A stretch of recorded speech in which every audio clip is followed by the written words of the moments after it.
Hello friends, എല്ലാവർക്കും നമ്മുടെ ഇന്നത്തെ അടിപൊളി എപ്പിസോഡിലേക്ക് സ്വാഗതം.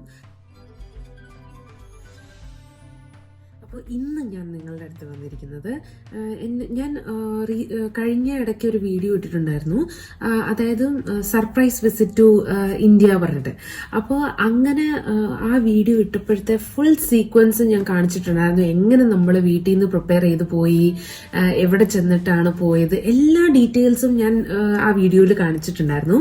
അപ്പോൾ ആ വീഡിയോയിൽ ഞാനൊരു സാൻഡ്വിച്ച് പാക്ക് ചെയ്തുകൊണ്ട് പോകുന്നു, അതായത് നമ്മൾ വെളിയിൽ നിന്ന് കഴിക്കണ്ട എന്നോർത്തിട്ട് വീട്ടിൽ നിന്ന് ഞാൻ പാക്ക് ചെയ്തുകൊണ്ട് പോയ സാൻഡ്വിച്ച്, പിന്നെ കുറച്ച് നഗറ്റ്സ്, അങ്ങനെ എന്തൊക്കെയോ ഞാൻ പാക്ക് ചെയ്തുകൊണ്ട് പോയത് ഉണ്ടായിരുന്നു ആ വീഡിയോയിൽ. അപ്പം കുറച്ച് പേര് എൻ്റെ അടുത്ത് വന്ന് ചോദിച്ചു, ചേച്ചി എങ്ങനെയാണ് ആ സാൻഡ്വിച്ച് ഉണ്ടാക്കിയതിൻ്റെ, അത് കാണാൻ നല്ല രസമുണ്ട്, അത് ഒന്ന് പറഞ്ഞു തരുമോന്ന് ചോദിച്ചു. അതിന്റെ റെസിപ്പിയായിട്ടാണ് ഇപ്പൊ ഞാൻ വന്നിട്ടുള്ളത്. നിങ്ങൾക്ക് എല്ലാവർക്കും ഇത് യൂസ്ഫുൾ ആയിരിക്കും എന്ന് വിചാരിക്കുന്നു. അപ്പൊ ആദ്യം തന്നെ ഞാനിവിടെ 500 ഗ്രാം ചിക്കൻ ബ്രസ്റ്റ് പീസസ് ആണ് എടുത്തിട്ടുള്ളത്. അതിനെ നിങ്ങൾക്ക് വേണമെങ്കിൽ കുഞ്ഞു കുഞ്ഞു ക്യൂബ്സ് ആക്കിയാണേലും ജസ്റ്റ് ഒന്ന് കുക്ക് ചെയ്തെടുക്കാം. ഞാനിവിടെ അങ്ങനെ ഇട്ടിട്ടാണ് കുക്ക് ചെയ്തെടുക്കുന്നത്. എന്നിട്ട് ഞാൻ അതിനെ പിന്നെ കൈകൊണ്ട് ഷ്രെഡ് ചെയ്യാൻ പോകുന്നത്. പിന്നെ ഞാനിവിടെ കുക്കുംബർ 4/1 എടുത്തിട്ടുണ്ട്. അതിനെ നന്നായിട്ട് ചോപ്പ് ചെയ്ത് എടുത്തിട്ടുണ്ട്. അതേപോലെ തന്നെ സെലറിയും നമ്മളുടെ സെലറി ഞാൻ കുറച്ച് കൂടുതൽ ഇടാറുണ്ട് കേട്ടോ. അതിൻ്റെ തണ്ട് മാത്രം, ഇലയല്ല, തണ്ട് മാത്രം നല്ല ചോപ്പ് ചെയ്ത്, എത്രയും ചോപ്പ് ചെയ്യാം അത്രയും ചോപ്പ് ചെയ്യാം. അതിൻ്റെ ഒരു ടേസ്റ്റ് നമുക്ക് കിട്ടരുത്, എന്നാൽ കടിക്കാൻ കിട്ടാൻ വേണം. അങ്ങനത്തെ ഒരു പരുവാക്കി കട്ട് ചെയ്ത് വെച്ചിട്ടുണ്ട്. ഇനി നമ്മുടെ ഈ ചിക്കൻ ബ്രസ്റ്റ് ഒന്ന് കുക്കായി വന്ന് അതിനെ നമുക്കൊന്ന് ഷ്രെഡ് ചെയ്ത് എടുക്കാം. അപ്പോഴത്തേനും നമ്മളുടെ സോസസ് കുറച്ച് റെഡിയാക്കി വെക്കാൻ വേണ്ടിയിട്ടുണ്ട്. അതെന്തൊക്കെയാണെന്ന് നമുക്കൊന്ന് നോക്കാം.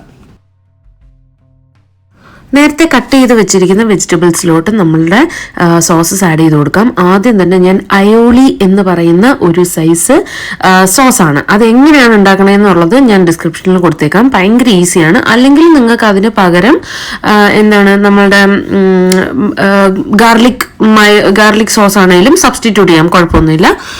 അത് 2 ടീസ്പൂൺ. അതൊക്കെ നിങ്ങളുടെ ഫ്ലേവർ അനുസരിച്ച് കേട്ടോ. മയോണൈസ് പിന്നെ വേണം. മയോണൈസ് ലോ ഫാറ്റ് ആണെങ്കിൽ അത്രയും നല്ലത്. Low fat 2 teaspoon. അതേപോലെ ഞാൻ ഇപ്പോൾ ഇടുന്നത് പാപ്രിക്ക ഫ്ലേവർ ആണ് കേട്ടോ. പാപ്രിക്കയുടെ സോസ് ആണ്. അതും ഏകദേശം 1 ടീസ്പൂൺ അല്ലെങ്കിൽ 1/2 ടീസ്പൂൺ നിങ്ങളുടെ ഫ്ലേവർ അനുസരിച്ച്. പിന്നെ കുരുമുളക് പൊടി, പിന്നെ ഇതെല്ലാം കൂടെ നന്നായിട്ടൊന്ന് മിക്സ് ചെയ്ത് കൊടുക്കുക. മിക്സ് ചെയ്ത് കൊടുത്തു കഴിയുമ്പോൾ നമുക്ക് മനസ്സിലാവും എന്നിട്ടൊന്ന് ടേസ്റ്റ് ചെയ്ത് നോക്കണം. അപ്പം നമുക്ക് മനസ്സിലാവും എന്താണ് നമുക്ക് കുറച്ചും കൂടി ആഡ് ചെയ്യാനുള്ളത്. എപ്പോഴും കുറച്ചും കൂടെ ഗ്രേവി വേണം എന്നുണ്ടെങ്കിൽ, അതായത് കുറച്ചും കൂടെ ഫ്ലോയിങ് കൺസിസ്റ്റൻസി വേണമെന്നുണ്ടെങ്കിൽ എപ്പോഴും അയോളിയും മയോണൈസും മാത്രം കൂട്ടി കൊടുക്കുക. അപ്പോൾ നമ്മുടെ പാപ്രിക്കയും മറ്റേത് കുരുമുളക് പൊടി അതൊക്കെ നമ്മൾ നിങ്ങളുടെ ടേസ്റ്റ് അനുസരിച്ച് മാത്രമേ ആഡ് ചെയ്യാവുള്ളൂ. അപ്പം ഇനി നമുക്ക് ആഡ് ചെയ്യാനുള്ളത് നമ്മളുടെ ഷ്രെഡഡ് ചിക്കനാണ്. ചിക്കൻ ഞാൻ തന്നെ കൈകൊണ്ട് ഇങ്ങനെ ജസ്റ്റ് പിച്ച് പറിച്ച് അങ്ങനെ ഇടുന്നേ ഉള്ളൂ. നിങ്ങൾക്ക് വേണമെങ്കിൽ അത് നമ്മുടെ ചോപ്പറിലോ അങ്ങനെ വേണമെന്നുണ്ടെങ്കിൽ ജസ്റ്റ് ഒന്ന് കറക്കി എടുക്കാവുന്നതേ ഉള്ളൂ.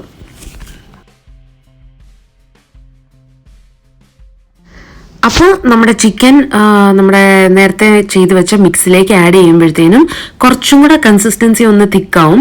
നിങ്ങൾക്ക് എത്രത്തോളം ഒരു സാൻഡ്വിച്ച് ഉണ്ടാക്കാനുള്ള നിങ്ങളുടെ കൺസിസ്റ്റൻസിക്ക് അനുസരിച്ചിട്ട് നിങ്ങൾ സോസ് കൂടുതൽ വേണമെങ്കിൽ ആഡ് ചെയ്ത് കൊടുക്കുക. അല്ല, ഞാനിപ്പം കൂടുതൽ ആഡ് ചെയ്യുന്നില്ല, എനിക്കിത് കറക്റ്റ് കൺസിസ്റ്റൻസിയാണ്. അപ്പം നമ്മുടെ ബ്രെഡിലേക്ക് ഇതിരിക്കുമ്പോഴത്തേക്ക് നല്ല ജ്യൂസി ആയിട്ടുള്ള സാൻഡ്വിച്ച് ആയിരിക്കും നമുക്ക് കിട്ടുക. അപ്പോൾ ഇതാണ് ഞാൻ അന്ന് ഉണ്ടാക്കിയ സാൻഡ്വിച്ച്. അത് ഇപ്പോഴും ഉണ്ടാക്കാറുണ്ട്. പിന്നെ ഈ സെലറിയും ഇതൊക്കെ കുക്കുംബർ, നിങ്ങൾക്ക് വേണമെങ്കിൽ കുറച്ച് ക്യാരറ്റും കൂടെ ഒക്കെ ഗ്രേറ്റ് ചെയ്തിടാം കേട്ടോ. പക്ഷെ ഈ ഒരു ടേസ്റ്റ് എന്ന് പറയുന്നത് അടിപൊളി ടേസ്റ്റാണ്. നമ്മൾ പോലും 1-2 തിന്നു, അത്രയ്ക്ക് ടേസ്റ്റാണ്. അപ്പോൾ ഈ സെലറിയും കുക്കുംബറും ഒക്കെ കുട്ടികളാണെങ്കിൽ പോലും അറിയാണ്ട് അവരുടെ വയറ്റിൽ പൊക്കോളും. അത്രയ്ക്ക് ഇവിടെ ഏമിക്കുട്ടിക്കൊക്കെ ഭയങ്കര ഇഷ്ടമാണ്. അവൾ അറിയാറ് പോലും ഇല്ല അതിൽ എന്ത് വെജിറ്റബിളാണ് കിടക്കുന്നത്. കാരണം ചിക്കൻ്റെ ഒരു ടേസ്റ്റൊക്കെ അവർക്ക് കിട്ടുന്നുണ്ട്.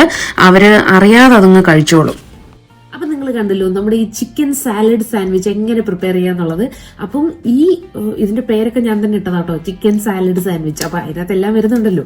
അപ്പം എന്തായാലും ഈ ഒരു സംഭവം എന്ന് പറയുന്നത് പെട്ടെന്ന് നമുക്ക് രാവിലെ ഒന്ന് ഓഫീസിൽ പെട്ടെന്ന് പോകേണ്ട ഒരു അവസരത്തിലൊക്കെ നമുക്ക് ഈസി ആയിട്ട്, നമുക്കിപ്പോൾ തലേ ദിവസം ആണെങ്കിലും ചിക്കൻ ബ്രസ്റ്റ് നമുക്ക് കുക്ക് ചെയ്തിട്ട് ഷ്രെഡ് ചെയ്ത് വെക്കാം.